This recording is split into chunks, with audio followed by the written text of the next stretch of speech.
Et du contrôle au niveau du ministère de l'Environnement et de la Transition écologique. Est-ce que vous pouvez revenir aujourd'hui sur le thème choisi à l'occasion de la journée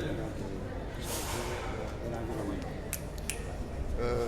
l'environnement? Je voudrais vous remercier et surtout rappeler que la célébration de la Journée mondiale de l'environnement est devenue une tradition au niveau international, mais également au niveau national.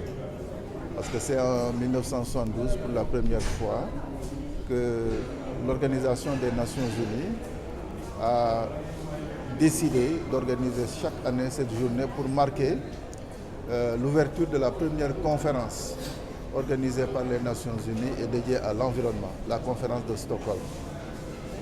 Alors depuis lors, au Sénégal, on l'organise en rapport avec tous les acteurs du développement sur la base du thème qui est retenu par les Nations Unies. Alors cette année, le thème retenu, c'est la désertification, la restauration des terres, mais également la résilience à la sécheresse.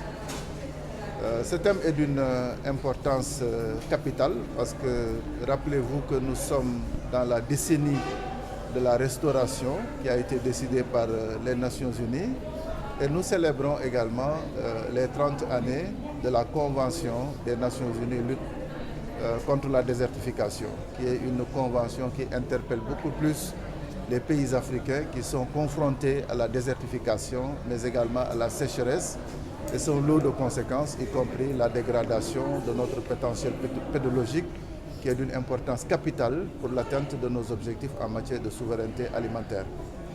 Donc c'est un thème d'une grande importance, comme on l'a rappelé ce matin lors de la cérémonie d'ouverture.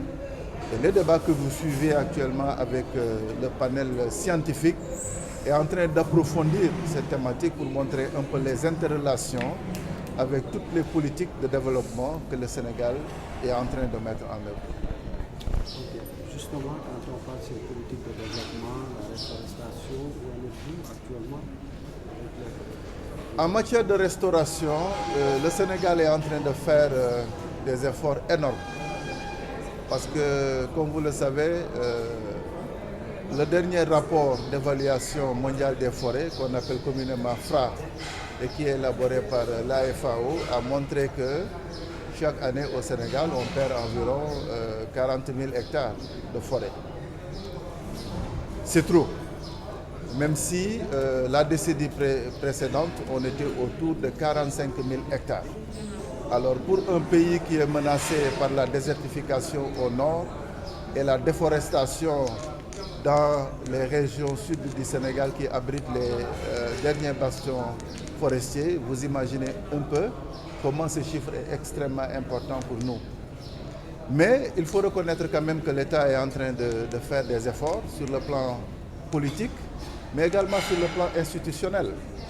C'est d'ailleurs tout le sens de la création de l'Agence sénégalaise de la reforestation et de la Grande Muraille verte, dont le directeur général est ici, à côté de moi, et dont la vocation n'est plus de travailler pour le développement des activités forestières au niveau du tracé traditionnel de la Grande Muraille verte, mais de reforester toute la superficie du Sénégal, tout le Sénégal. Là où nous avons perdu des forêts, l'agence est aujourd'hui engagée avec les communautés, avec les partenaires au développement pour restaurer cette couverture forestière. Il y va de notre développement, mais il y va également de l'amélioration des conditions d'existence de nos populations. Sans compter maintenant tout ce qu'une direction comme la direction des eaux et forêts est en train de faire en matière de création de pépinières, en matière de reboisement, mais également en matière de surveillance et de protection de notre potentiel forestier.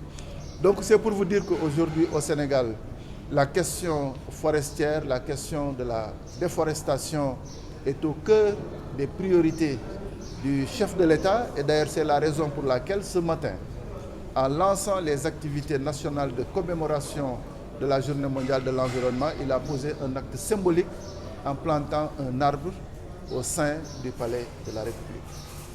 C'est bon, tu vois, Wow.